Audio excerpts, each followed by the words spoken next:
有请下面一组。我看到2位议员啊，正好跟我和纪伟哥都合作过的。有请下一组信浩江、梁汉文上场。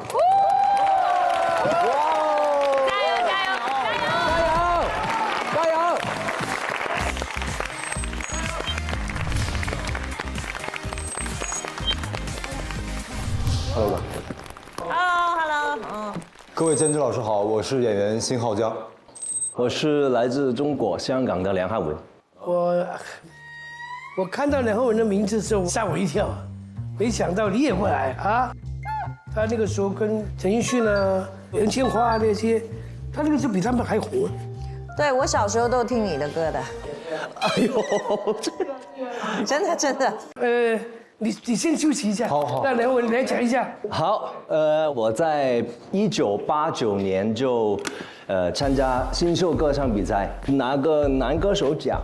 演出过大概原来有60部左右的电影电视剧，但是有一些可能是客串了。然后我相信在内地的朋友比较熟悉一点点，就是在2002年播出的那个齐天大圣孙悟空，我就演这个唐三藏。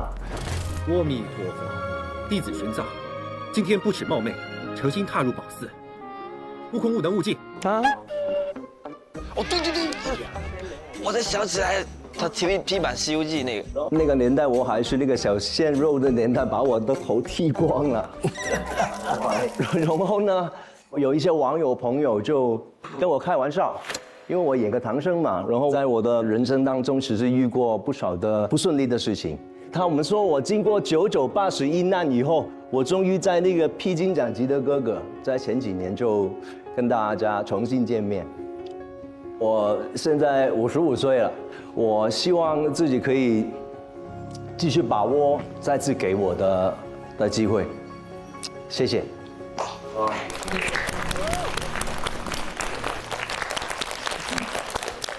每个阶段都有不同的目标嘛。对，披荆斩棘的时候，你已经在乐坛啊之类的就重新出发嘛。啊，对。这一次可能是在影坛来重新出发一次。没错。对，非常好。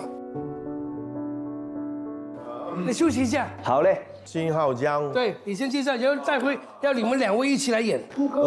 各位监制老师好，我是演员辛浩江。我是因为“该死”这个关键词被骂上热搜，从而走上了演员的上坡路。我演的那个角色是《边水往事》的毛潘。提到这个角色，大家第一个反应就是超雄、欠揍天团，然后飞扬跋扈。没有看过也没关系，我准备了一个视频，然后想请各位监制老师看一下。你确定要玩这么大吗？这句话应该我问你才对。你确定要玩这么大？明明是你们自己不让。天哪，是他！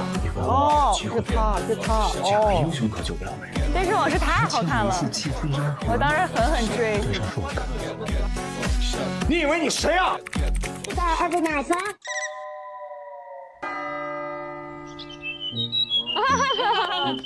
李老师。哦，这个就是我演的毛潘。因为这个角色比较深入人心，很多观众把我本人还有这个角色就焊死在一起，所以我也算是经历了一场非常抓马的网暴。吴镇宇在片场有没有缠你2耳光？是你接不住对手的戏啊？哎，不好意思啊，因为你对手太好啊。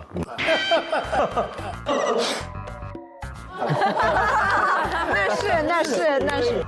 不是，因为有时候骂你，网友逗你玩。你觉得当时你演得好吗？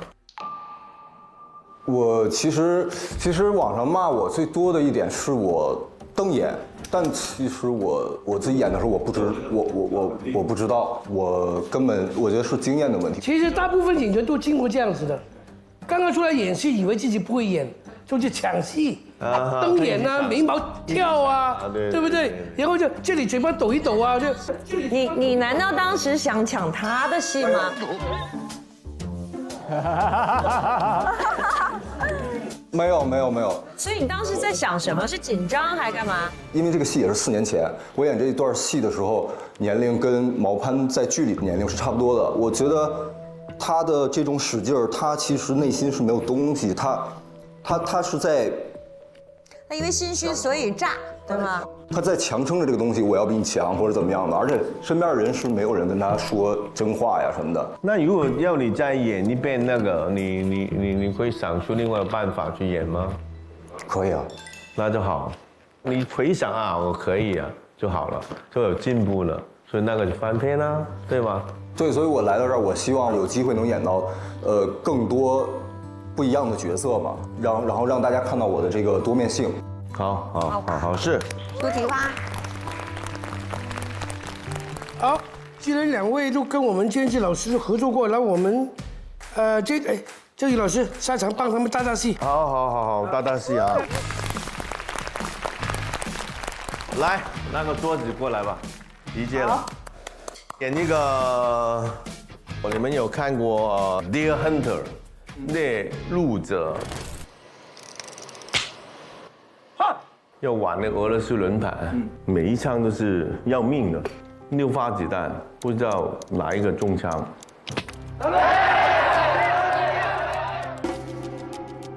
里面就有1发，5发是空的。俄罗斯轮盘。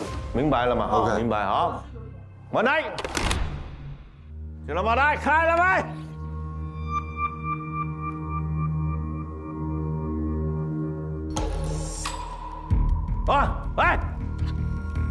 来，我追，过来，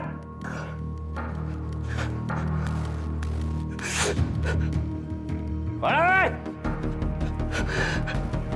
唔使，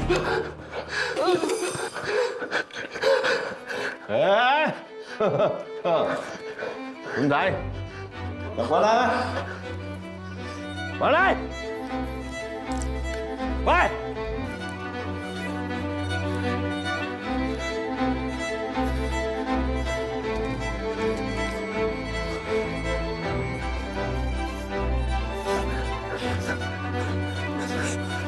行過來，好，走過來，走來。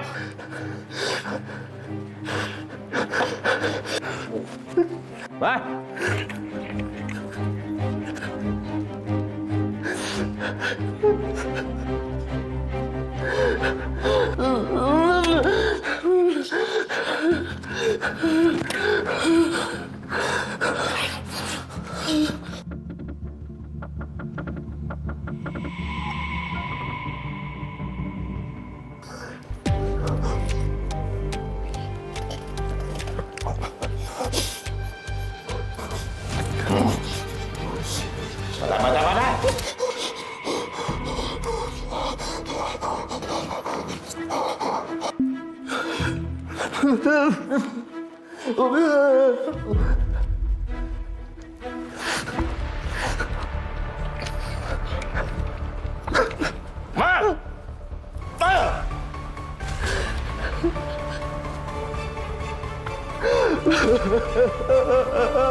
我求你了。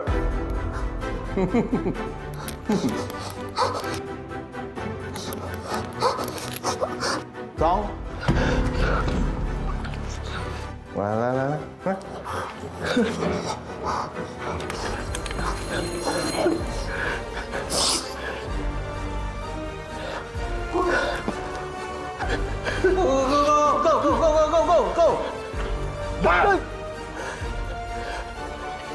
我求你了。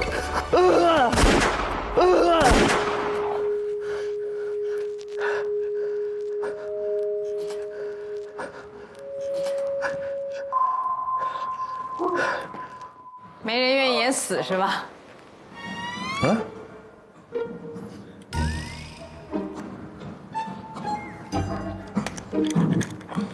啊？他没演那个被打死。哦，根本就没有了。不是，他们不演。最后一发，我已经给机会给你了，我已经说最后一发，你就拿着，你不拿我就限你可以啊，我来我自己来就可以。所以我们这次考题是考最后一发。你不死你就打死他好了。就是我认为那个真实的紧张感是有的，对两位都有，因为我看进去了。可以的。我觉得他们演恐惧的时候，简直是演得太好了。这么饱满的表演是我非常非常欣赏的。我们不提醒你，只有1、2、3、5跟6是演戏的重点，因为你是脱离生死，他是要死的人。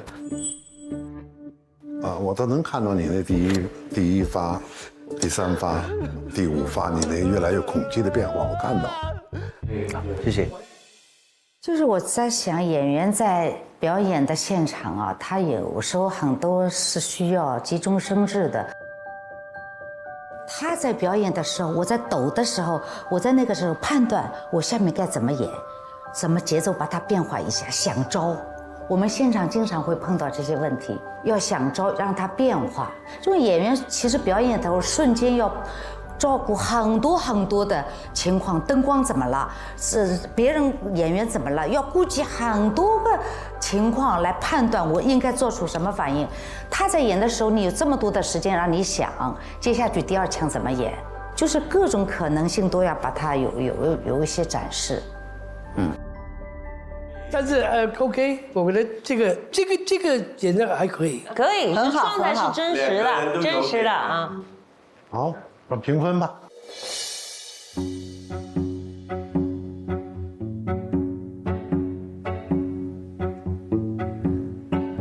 我觉得很难分呢。哦，那分不了，分不了，因为其实各有各的状态，有点难呢。何老师，我觉得梁浩文先生更稍微成熟一点，我把这票投给梁浩文先生。选他。梁汉文是吧？哦，我想这票我给梁汉文。梁浩文。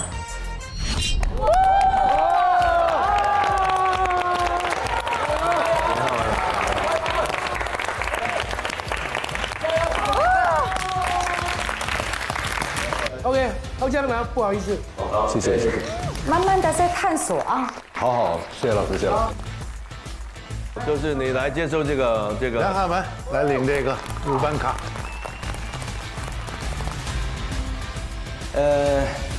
刚才表现真的有点紧张，然后好久没有在那么多人面前演戏，所以突然间，希望继续下去可以有更大的进步。谢谢大家。好。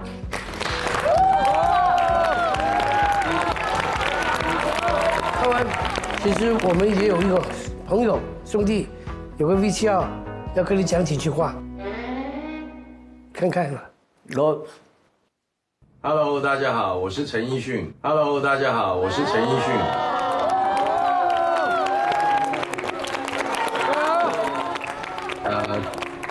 听说梁汉文要参加这个无限超越班，我非常佩服他的勇气，然后继续的挑战自己，尤其是演技上面的。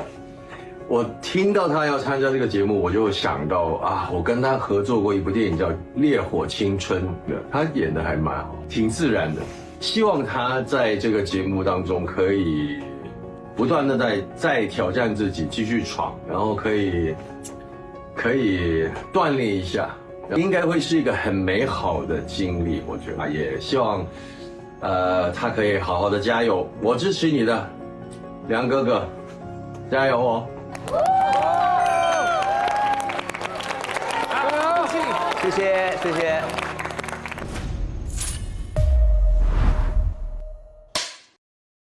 刚刚面试完，感觉怎么样呢？紧张肯定是有的，但是老师们对我的评价，我觉得非常的重要。那你会很在意结果吗？其实每一次试镜都是人生的一个转场，和做音乐一样，面对挑战，我都抱着全力以赴的心态，我守护我的梦想，而马一宝守护我的后盾。希望人生每一幕都有马一宝守护，让我能安心去演好每一个自己。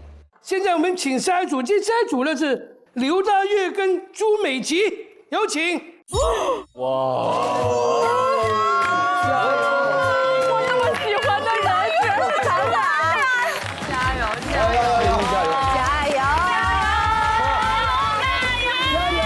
加油！无限超越班，您好，无限超越班邀请您参赛，但名额有限，只能邀请1位，下午会通知1位。嗨，妈，你演技这么好啊，肯定是你去。大越，粉丝喜欢的都是你，肯定还是你上这个节目，宝贝。就他的演技，我感觉你们无限超越班肯定邀请的是我。恭喜大越妈入围无限超越班。我妈做到了，大越妈做到了。我得去准备。这塑料母女情是吧？凭什么是他呀？可是大越，这个节目很真实，到时候如果演技不好，是真的会被观众骂的啊。那到时候你们骂了我妈，就不能骂我，就不能骂我了啊！哦，很可爱，很可爱，我太喜欢他了。大家好，我是大越妈，很开心今天能战胜我的女儿来到咱们无限超越班。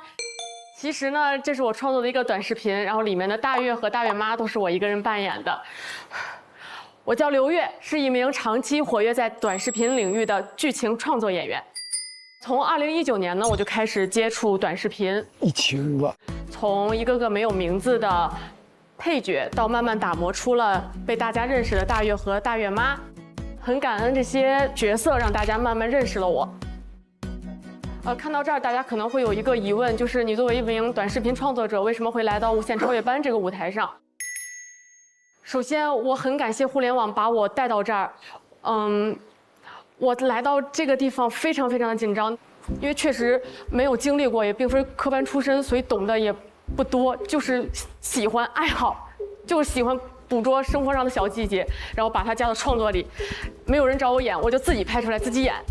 我想问一个问题，你那些短视频全部都是你自己创作的吗？坦白说是这样的，一开始其实是的，因为这6、7年我发布了500多条视频，平均每一条是2到3分钟。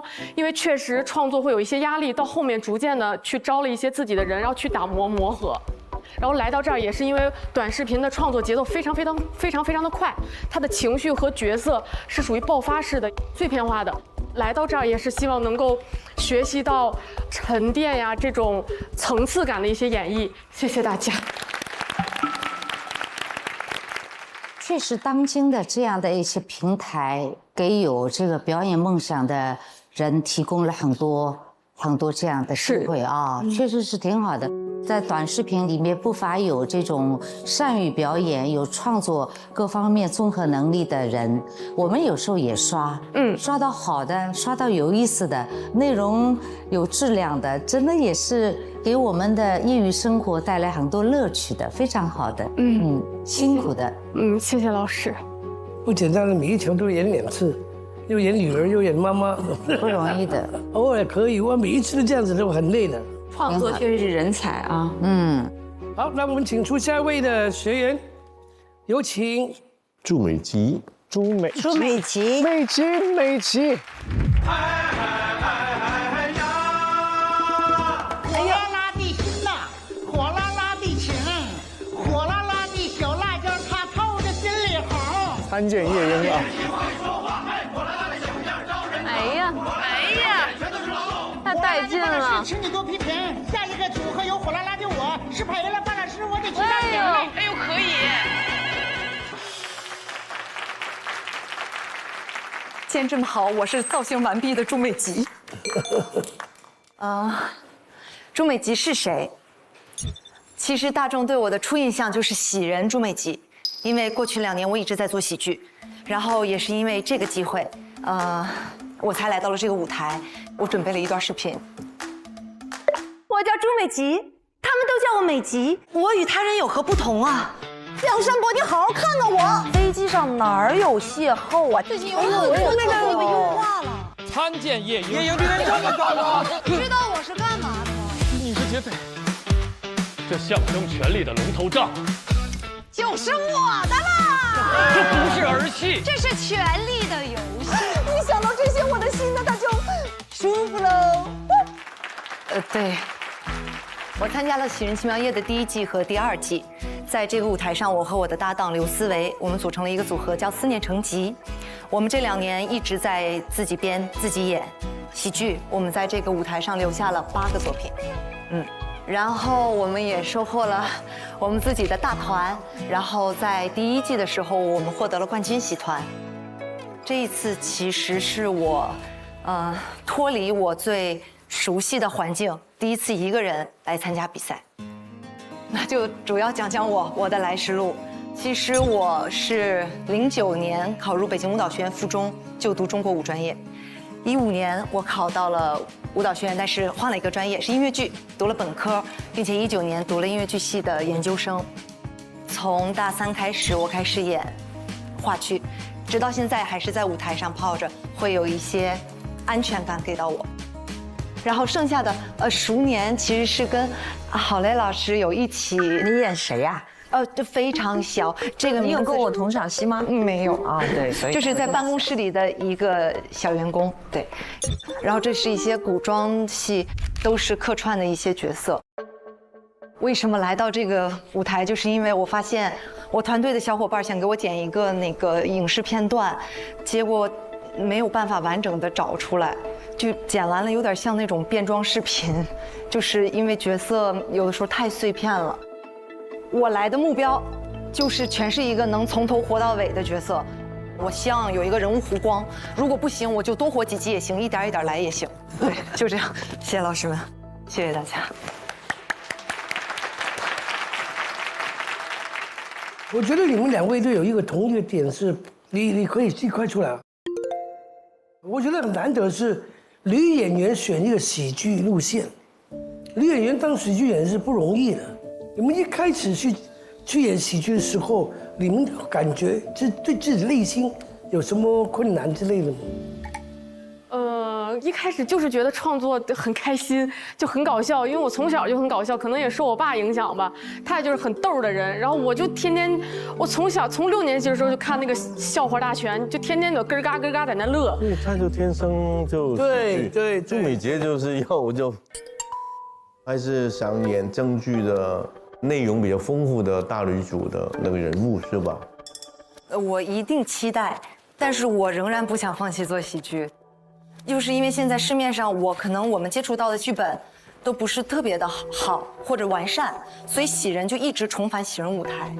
我是喜人的忠实粉丝哎，对，我会追着看的。那当然我也看过你，就是我觉得他们的那个进步是他不是故意搞笑了，那主题很深刻，有的甚至很深沉，只不过他们的方法是喜剧的，对，所以喜剧真的很难搞。我直接说出来，我看你喜人的时候，我觉得为什么没有像其他人那么出跳，是因为就你还是基于表演的基本原则，就它虽然是夸张的，但是那个情境大家得当真啊。对啊，那我也看了你的史密斯夫妇，我觉得就是那个没有完全掉在那个情境里。其实表演的原则，不管是喜剧、悲剧、闹剧什么剧，它是不会变的，啊，所以就是我现在要给你们出题，也是来看看，就是你们的临场的感受力，好不好？来，你们2个是一个主题啊，请你们面对镜头。你们先放松啊，先什么都不要想，也不要预设，就是放松，就是真的听见我提供给你们的讯息，好吗？真的听是非常有利于表演的，好不好？这个情境呢，是你们人生中的最后一刻，最后一刻，你们要离开这个人世间了。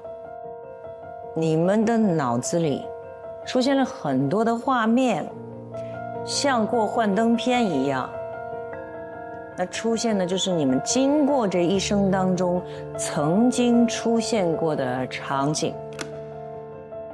现在你以这样的视角看着你刚出生的样子，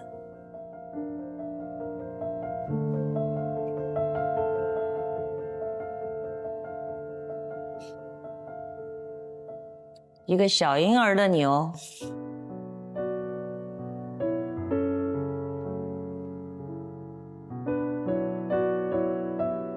接下来是你第一天上幼儿园的样子，第一次进到幼儿园的你在院子里玩耍。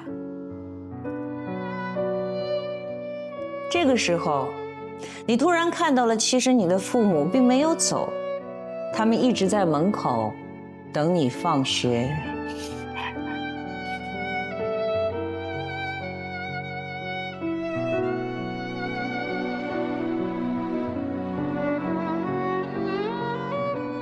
接下来又是一张照片，一张全家福，也是最全的一张全家福。想一想，为什么这会是最全的一张全家福？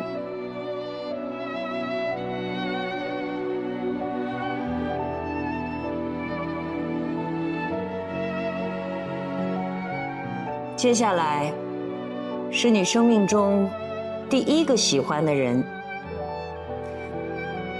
你看到他是什么感受呢？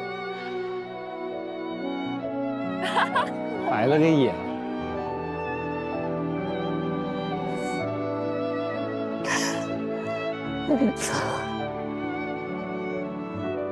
接下来是你第一次崩溃大哭的场景，请看到那天你发生了什么？为什么你会有这样的情绪？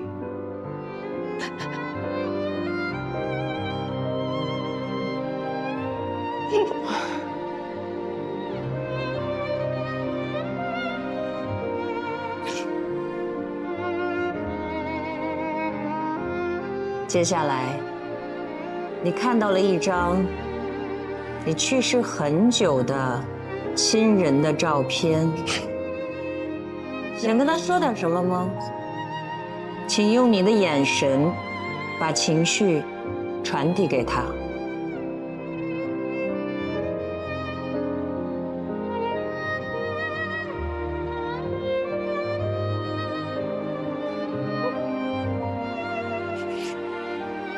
最后，你看到了现在的自己，想和自己说什么呢？也请用眼神向现在的自己把内容传递出去吧。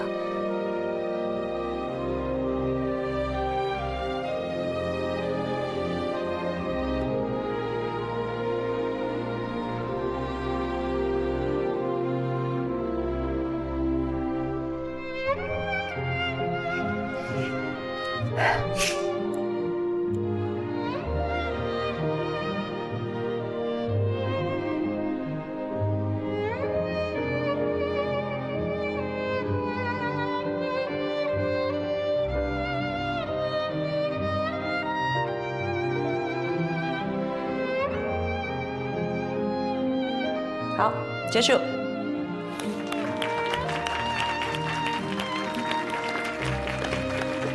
哇，演得好好啊！嗯 ，OK， 好，结束。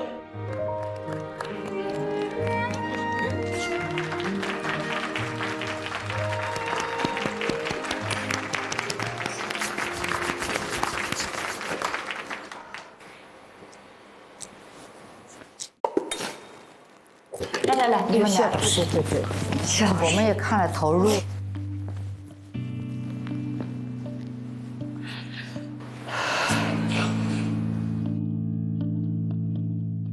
那两位女演员也是比较能够调动的，有变化。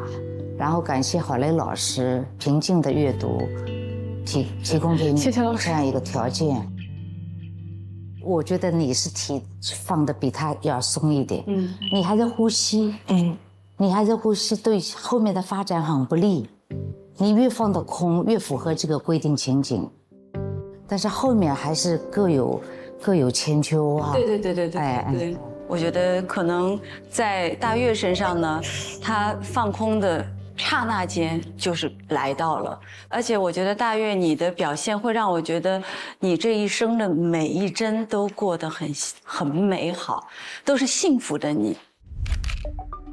我很喜欢你的整体的所有的一切的一个状态，你没有任何的心理障碍去完成一个任务，而是瞬间的松弛掉了自己，只剩下眼睛和微笑和状态。但是呢，美吉的进来的晚了一点，特别是当你看到了可能离世最远的你最在乎的那个亲人的时候，你把眼睛闭上了。可是实话说，你已经很久没见到他了。那么亲，可能小时候你奶奶去世了，奶奶突然出现了，那一刹那，也许你不会闭着眼睛半天，然后再重新演，就是你的演绎是在演的一个段落。他在感受你在演，对，他很明显，因为你们两个是在同一画面，所以看到我们整体的感觉是很真实和清晰。好，谢谢老师。我确实需要一个过程，我觉得老师们说的非常对。突然把这个人摆出来，我的防御机制会起来。不，你要享受表演，别急，你的任何角色也都是由你而产生的呀。刚刚你又不是马上就要离开这个世界了，虽然是一个小情绪练习，但那也是一个人物，并不是你啊。所以每集你要在学的太多，在舞台太多，好像一直追赶自己的演技表演，所以你要改变一些想法，别那么标准答案，别那么用力去出来。大月当然他没有技巧，有时会卡了2下，但我们能看见他眼睛里面看到的是。看到跟表演情绪是2回事，是吧？所以美杰你要再放松一下，可能突然间有惊喜。别急，我知道你很急啊，你是武功的不甘心，你是可以的。哎。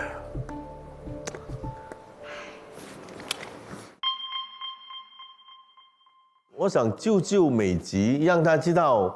有另外一个方法去对待表演的，你太极限太严重了，对于表演这回事，所以我想，如果我选你就能带一下，我选就改变他的观念，想改变一下你对演戏的看法啊。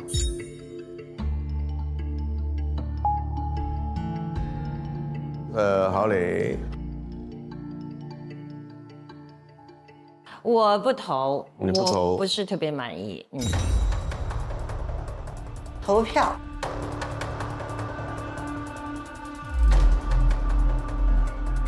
我投他。我看到他那个深入的这种感情的各种变化。好，美吉，好，美吉，谢谢老师。我想把机会给大月。谢谢老师。好，那现在是2比1。美吉的条件实在是非常好，是一个大青衣的条件。他如果说能够继续留在舞台上，能够愿意听大家的这样一种吴老师刚才说的，就是纠正你的表演的状态，对表演的认识，我觉得将会很有意思啊。如果现在走有点可惜，然后但是你们俩相比之下呢，就此时此刻今天晚上，我还是觉得大月。要更好像要那个什么一点，好吧？那就我就不好意思先。好了，2比2，大月，2比2，来了。哇，晋级2比2 ，OK。好。不是说所有的互联网能够成就一个又一个的喜剧人也好，视频这个创作者也好，他就能够说我是一个演员了。直到刚才的那个表现。我看到了他，我就又想到，就像上一次的丁真一样，就是那一刹那，我又会觉得，其实表演，它的灵气和它的开窍，就是在一瞬间，不管它出生于哪里。我这一票我还是会给大岳，谢谢老师。因为我觉得你就是一个非常有灵气的人，可能你没有那么懂什么叫真正的表演，该怎么表演。但是就可能因为你不懂，你没有那么多的杂念，你也没有那么多的负担，你也没有那么多的技巧，你就靠着真诚打动了我。所以我现在就把自己当成一个普通观众，你打动了我，我要投给你。谢谢。3-2。好，3-2，陈武老师来。哎呀，你这关键了，你关键了，你关键了，你关键了。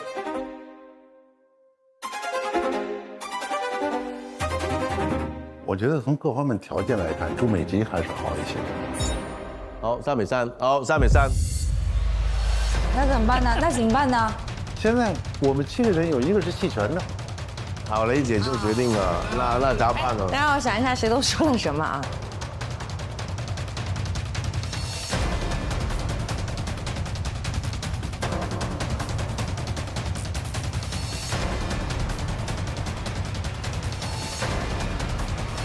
我选朱美吉吧。OK， 好。哇，谢谢。没关系，大岳，你先休息，很可能把你找回来的。好 ，OK， 谢谢。哎，我告诉你，如果你没选朱美吉呢，我会利用。你会跟我打起来是吗？不，我会利用我那个会救他回来。现在呢，我可以利用我那个救你。老师，我等您，我会加油的。我能站在这个舞台上，我就已经很开心了。然后能听到老师们夸赞我，就已经很开心了。因为我感觉我来到这儿其实就是成长。我即便是被打败了没关系，或者我即便是倒数第一也没关系，因为我也做好了做倒数第一的准备。只要我自己在这个演艺的赛道不把自己淘汰就可以了。美吉，你就过去领你的。哎呦，美吉，你又是这样干嘛？在这里。人生不需要这样啊，那么急干嘛？在这里。然后讲一下感言啊。这就是有好的老师引导嘛。好奇怪。放松。哎呀，不要这样啊！我头一次觉得我受之有愧一个东西，然后我很讨厌自己变成这样，我觉得很难看，但是我。哎，人生就是这样啊，就是那种大女主的胚子。我会努力，然后我也会完全的下去，再跟大岳好好聊聊。然后没事儿，加油！都没可爱的女生。你看，表演有另外一个方法的哈。你放松了，你会更有魅力。对呀，我很难放松，但我会唱。那为什么呢？好吧，很漂亮。好，恭喜你，很棒。好，恭喜你成为我们无限超越班第4季的成员。好，谢谢。我深知这个舞台上的曲和流对一个人来说有多重要，而我偏偏在这个时候，我觉得自己德不配位。那个等待的人应该是我。他能做到的。棒！是不是很奇怪这个人？太紧张了。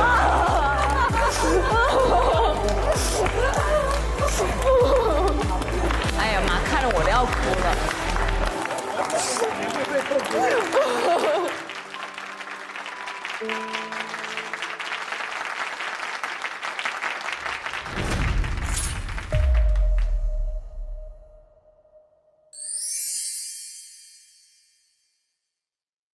本节目由保险优选平台蚂蚁保冠名播出，不怕比的好保险就在蚂蚁保。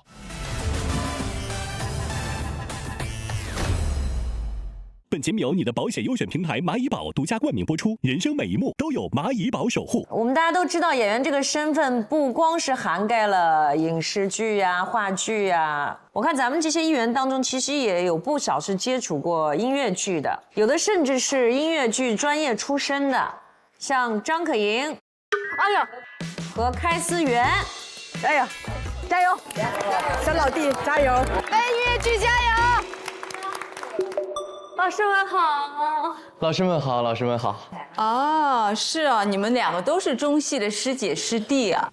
嘿，这是我师姐。啊，她是表演系，你是哪个系？音乐剧系。但是可盈你也有过音乐剧的表演。对，就是因为演了高中的音乐剧，然后爱上了表演的。自我介绍吧，好不好？思源，你先来。各位监制好，我叫开思源，今年22岁。我去年7月份刚刚从中央戏剧学院音乐剧系表演班毕业。我是一个性格非常开朗的人，然后我性格也特别温和，对，温。然后再加上我在学校里面呢，老师经常会让我演各种各样的角色，包括很多老年人，所以说同学们喜欢给我起外号，他们叫我男女老少。我觉得我在学艺这条路上，真的一直都是很幸运的一个小孩。大3的时候，我们的课变成1周4天课，余下的3天我都会和我的经纪人姐姐在外面跑组试戏。然后终于我在毕业前，我接到了一个我从来没想过的机会，就是雷雨。我没想到我能和像胡军老师、卢芳老师等等其他这些优秀的老师能够一起合作演出李六乙导演的作品《雷雨》。在这个里面，我真的学到很多。这个真的算是我毕业之前吧最扎实的一次沉淀。你演周冲是吧？对，我演周冲，这很合适啊。在这个之后，我仍然在继续试戏，但是从毕业7月份之后到现在吧，算是9个月。我其实当中实际工作就只有2个月，因为我在影视方面确实没有接到什么角色。然后我选择2个月在乐园工作，我想边上班边建组试戏，也是带着麦，然后在室外是真唱、真跳、真演。那个舞台我们每天面对那么多观众，我觉得对我自己也是一种磨练。刚刚接到这个的时候，我真的是很激动，然后但是紧接而来我就特别紧张。我也是，甚至睡不着，我会担心，我一直在犹豫我要不要来，甚至后来会这么想。但是前段时间呢，正好我和我的好朋友，张真源，我们晚上在吃饭，然后我就跟他说了我的想法，因为他这方面比较有经验，他当时就愣住了，他说：“这么好的机会，你为什么不去？大家都不认识你，你最重要的是要站在这个舞台上，让大家看到你、认识你。”所以他这番话真的是挺给我鼓励的，所以我就决定来了。我今天站在这儿，我希望能够通过无限超越班的舞台，让更多人看到我，了解一个真实的开思源。来的选择是对的。哎，你这环球是干嘛的了？对，就是室外的一个场地，然后冬天我们就会在外面唱音乐剧，讲一些故事。1个星期表演几天？演满了2个月，每天3场，然后1周差不多演3到4天，挺好的，锻炼。对，没有影视剧的时候，参加这种演出是对的。就没在家躺平，挺不错的，是吧？还在自己去工作努力，挺好。谢谢各位老师。好吧，我们现在要出题，要面对镜头的。那你用一个身份吧，或者是你自己也可以分别跟你的最好的朋友、你的恋人和你最亲近的家人说再见、告别。准备开始你的表演。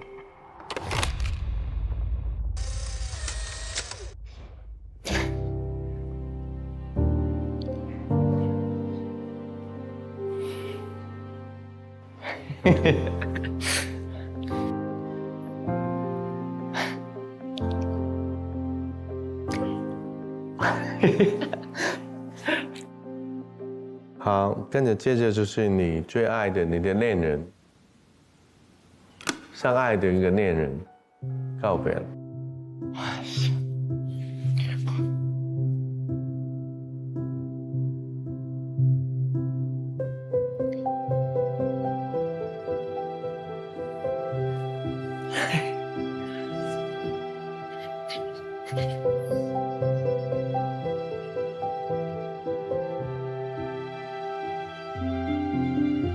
再见。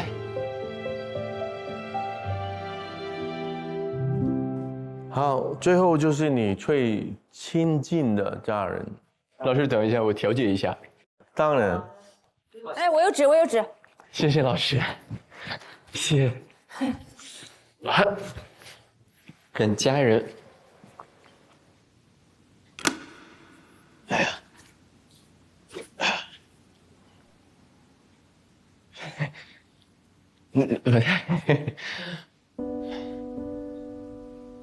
啊。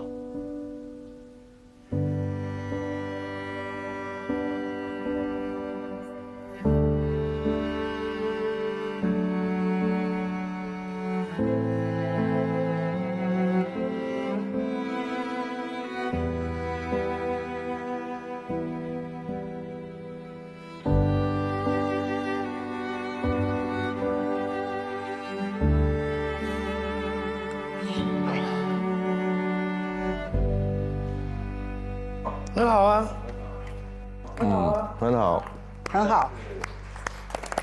不错，你就是个舞台剧演员呢。哎，放松好多啊。这个开源呢，我觉得最后的跟至亲的亲人告别的，我觉得非常有层次。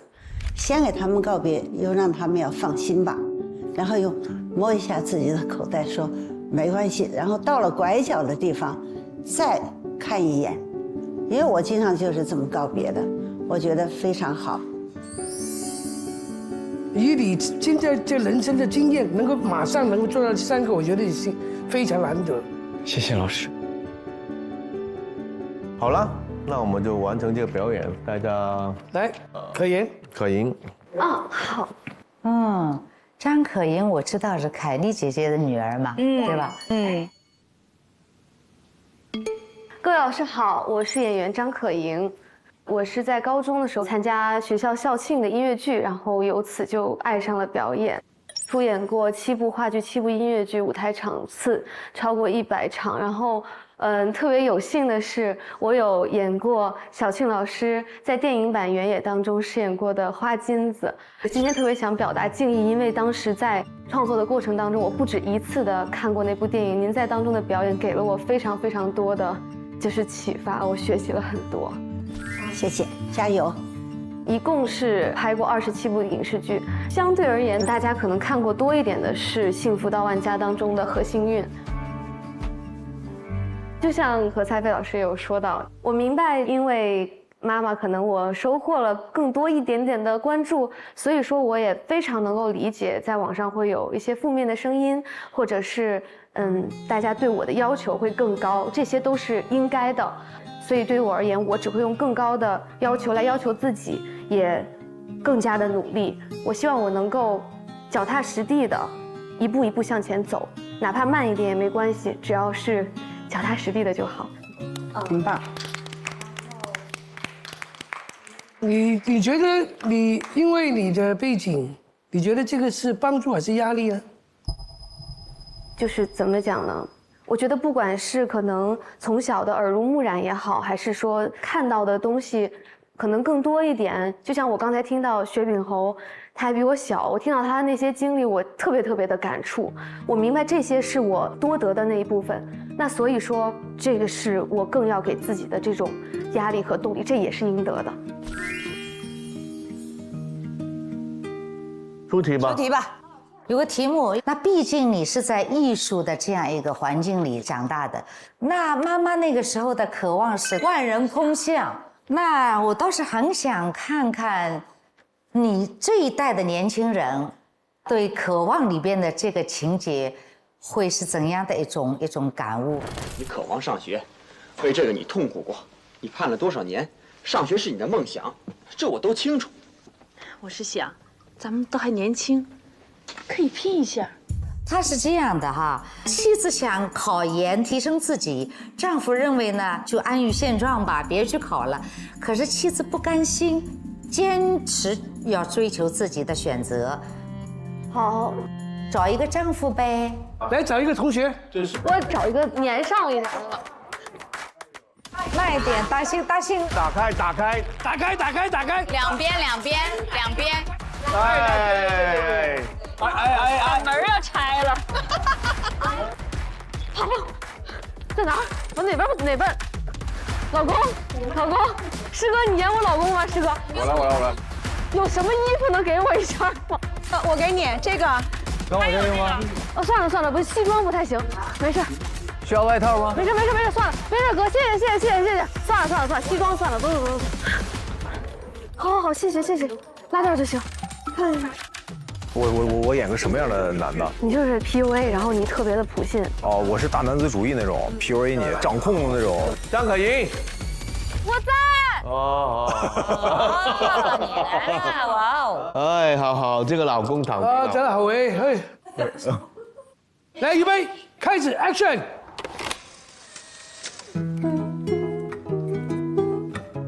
老婆，老公，你回来了。今天好累啊！你又累了，进来。你又累了。你怎么化妆了？我化妆怎么了？不行吗？不好看吗？今天出门了？我今天没出门，你不是知道我在干嘛吗？还穿裙子？这么冷的天穿什么裙子呀？你不是说我腿好看吗？我穿给你看也不行啊。就是因为腿好看才不能穿裙子呀！我不想让别人看见。我现在只在你面前穿了。那这俩乐子行。这是什么老钱的笑声吗？今天咱俩喝点。什么大事啊？先喝了，我告诉你。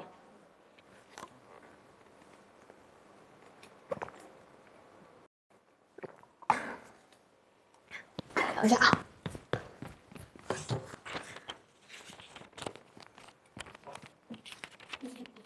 等等。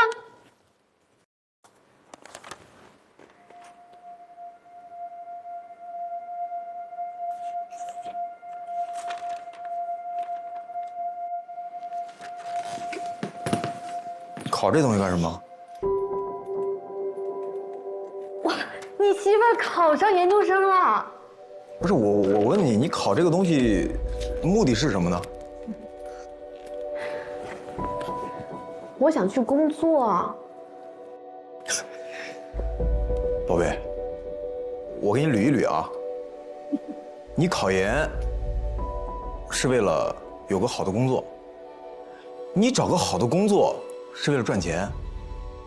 我现在每个月我把钱我都给你了呀，你都已经拿到结果了，你非得重视这个过程干什么呢？不是，我工作不只是为了钱呀。你工作不为了钱，你为什么呀？咱们做人能不能实际一点啊？那会儿我答应你，我说我先不工作，那是因为你说我们两个刚结婚，我不要跟你异地，你是这么说的呀，对吗？可是我们现在不是已经很稳定了吗？我也想做我的想做的事情，我也有我的梦想。对，人都要有梦想，对不对？啊。但是我想问，就是现在你好的生活都有了，你为什么非要去工作呢？因为我想实现我的价值，可以吗？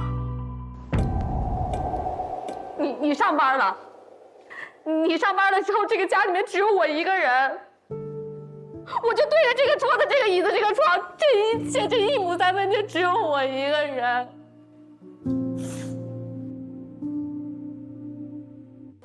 你有一个很精彩的世界，我看着你跟你的同事在那说笑，可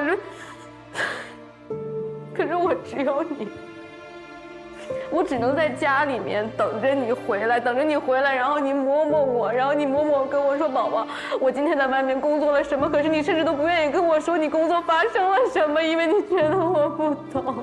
我跟你说什么呀？你都知道你不懂，你让我跟你说什么呀？所以说你现在根本就瞧不起我。你知道外面的世界多险恶吗？那又怎么样？你知道岗位有多少吗？你知道我想出去看看我自己到底能做成什么样吗？你懂吗？你不要跟我说了，不要跟我说了。张浩伟，我以前只觉得你像你说的一样，你只是想用你的爱来保护我，但我现在觉得你只是想用你的爱来控制我而已。你记得好吗？我不只是你的爱人，更是我自己。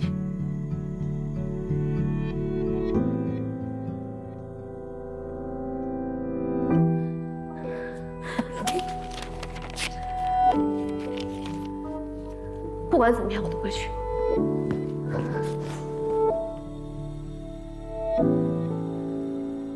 好。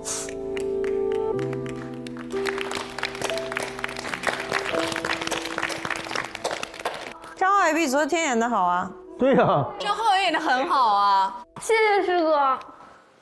我得谢谢你。谢谢师哥。这个很神奇哦，你。好，你下去吧。你先下去吧。谢谢师哥。好棒，演得好，我非常惊讶，因为我觉得你收放自如，然后你在这里面这个有层次的，就是跟他说你可以出去见世界，但是我们见不到，因为这个比较符合我大女主的看法。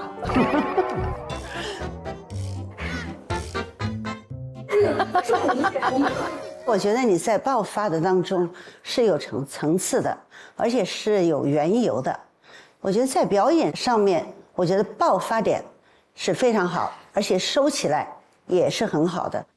谢谢老师，谢谢。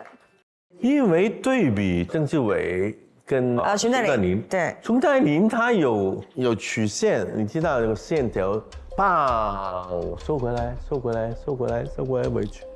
但是你就一度，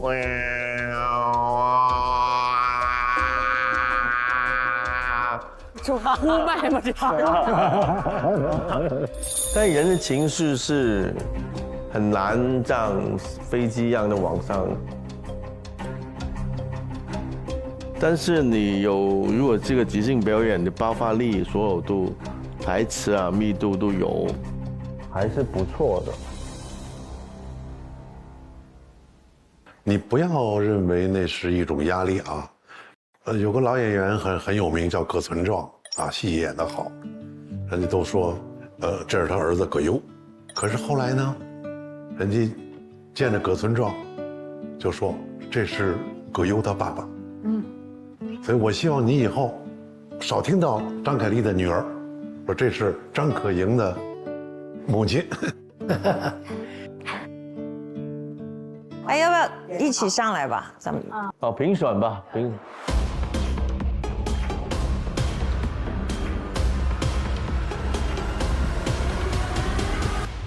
然后我支持一下开思源，这个小孩挺努力的。我当老师，我教学生，我见过太多你这个年纪的孩子，他们真的每天都在玩游戏，也不想事儿。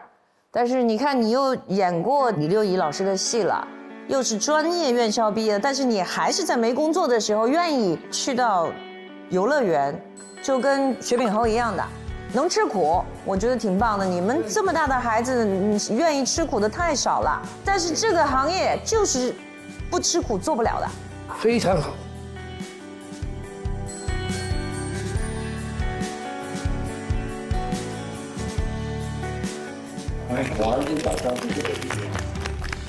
我给可盈一票吧。谢谢老师。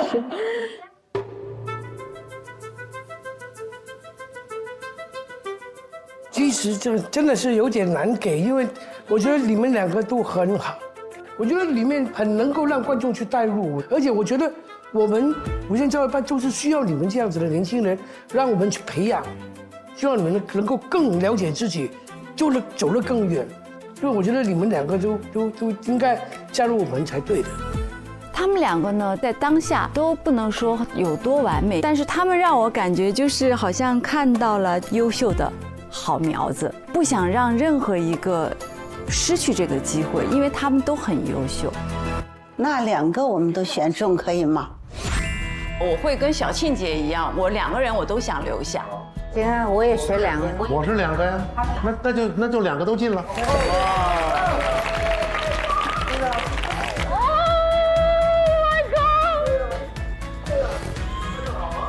谢谢老师们，这很好啊，来，谢谢谢老师，谢谢老师。开始呀，谢谢老师。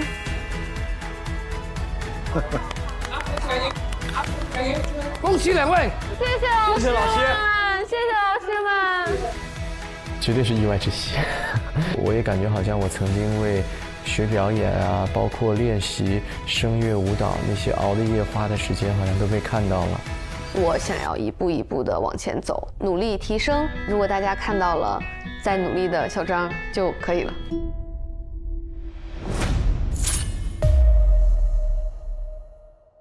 我们有请下一组，请吴天豪上场。加油！加油！加油！加油！终于到晚了。干呕！不许脱！哎呀，这样就不许脱啊！来了，哎呀，哇，老师们好。好，各位监制们好，督导好。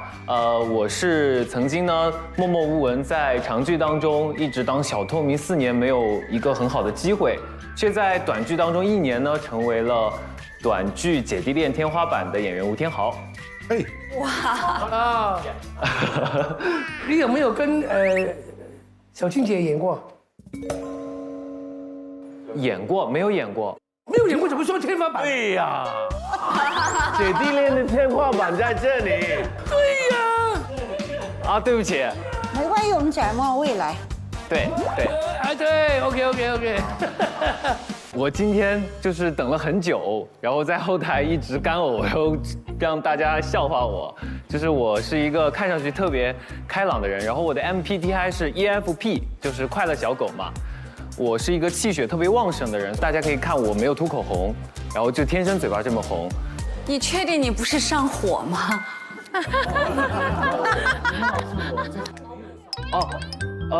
刘涛老师，我这还没有上火，而且我看见你讲了那么多话，你从来没有看过我跟吴镇宇，就是看完小青姐就看郝蕾，看完郝蕾就看这2位。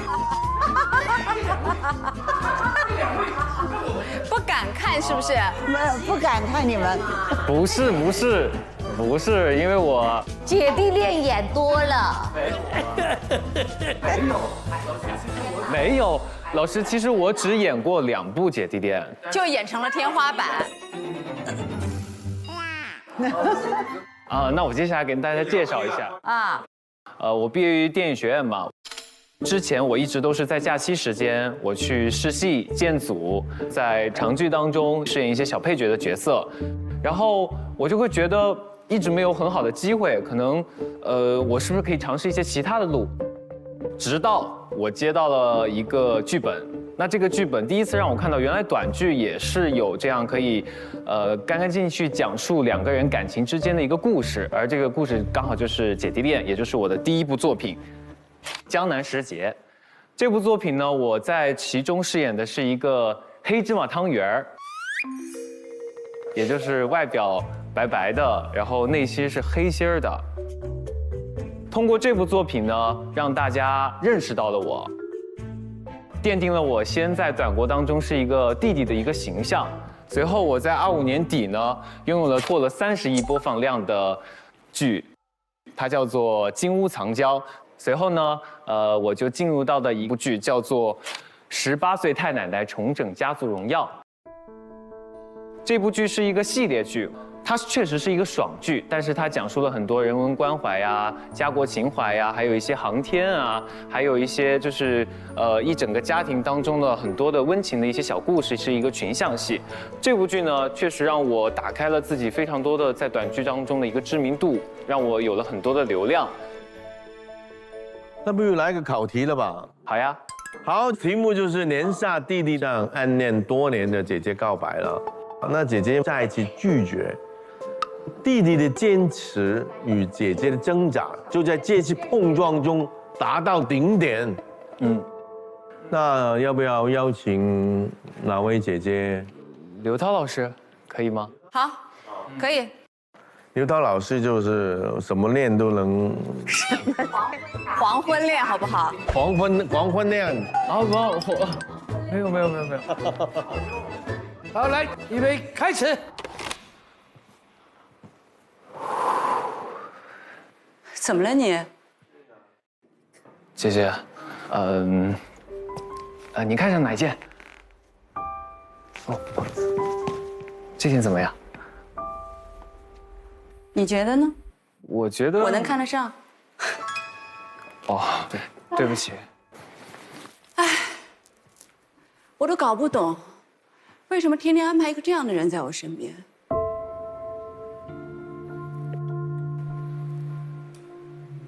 怎么了？我说的不对吗？你觉得很委屈啊？委屈的话，辞职吧。我不辞职。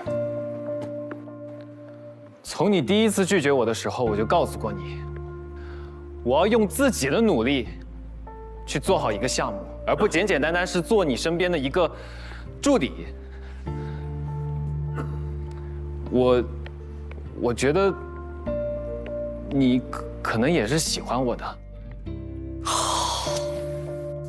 啊！天哪，你疯了吧？你是不是疯了？哦，天哪！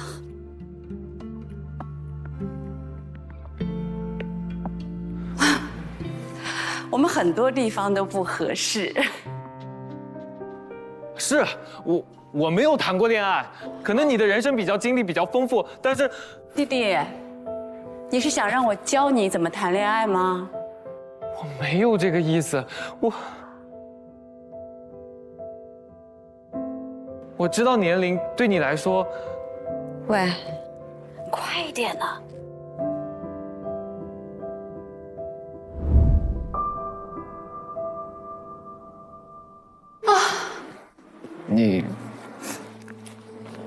你跟谁打电话？跟我爱的人。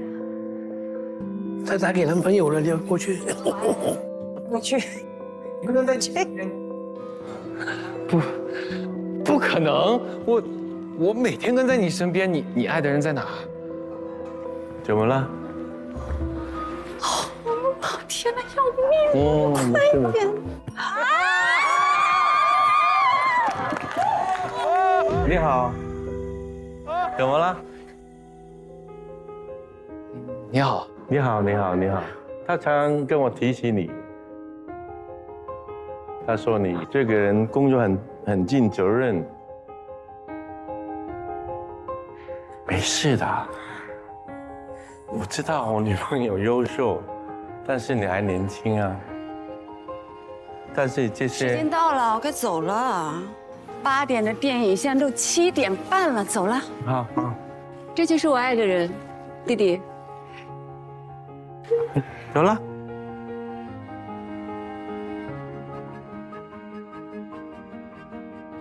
好，可以了。还是挺好看的啊，挺好看的，有可看性很强。哦，很荣幸，很荣幸。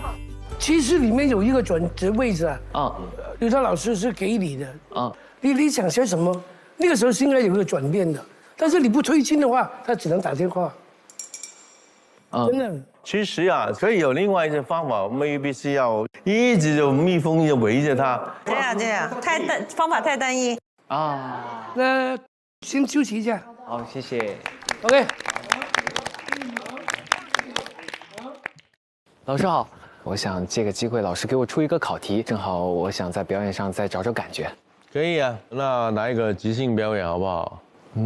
我是一个身患重病的父亲，我不想治了，所以呢，我就现在要跟你道别，你是我儿子啊，中间随便啊，我们看看即兴表演，懂吗？没问题，准备好了。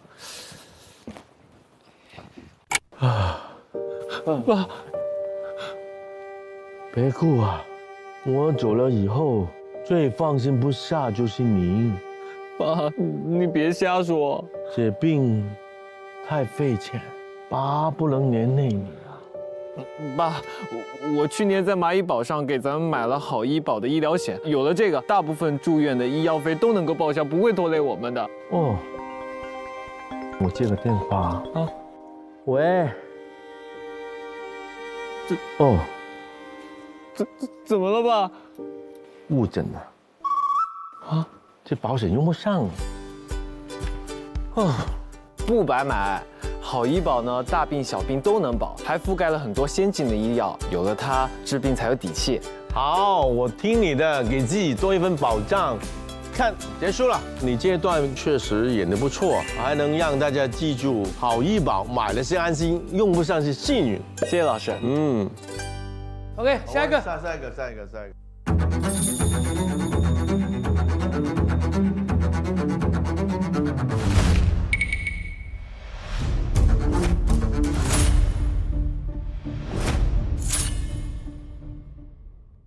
无限超越班第4季正片，每周6、周日20点20分 ，VIP 更新上下集 ，SVIP 每周6提前24小时即可观看下集内容。每周6 20点20分上线会员衍生无线电台，解锁一元幕后更多趣事。每周日12点上线无限精华版，一键观看超越班高光时刻，还有更多精彩衍生持续解锁。周中微博花絮、一元 Vlog 等不间断更新，锁定优酷。我现在隆重宣布，无限城办事正式看优酷就用酷喵 TV， 畅享大屏好内容。走啦。加热菜好像是。先吃饭吧，是谁不重要。开始吃。哎，啊？剧情演绎考核。今天是前帮主走了1年的日子，他为了你杀害了帮主。此时此刻遇到饥饿会是怎么样的？好，槟榔。我要结婚，给我1个礼拜。老太太，我受够了，老太太。我也受够了。快来看，他哭了。不知道在干嘛，这演啥呢？会变青蛙。请注意，总分最后1名的班级将全员沦为背景板班。微博搜索无限超越班话题页参与讨论，解锁更多节目名场面与幕后故事，赢独家惊喜福利。卷起！渣男。对，人身攻击我，哥哥是吗？弟弟，跟我刚刚我吓到，就2个，志伟接近了，曾志伟，哥，醒醒！此心此景，周杰伦老师的歌，那就来一首左岸的咖啡吧。那是怎么唱？左岸的咖啡你不会唱啊？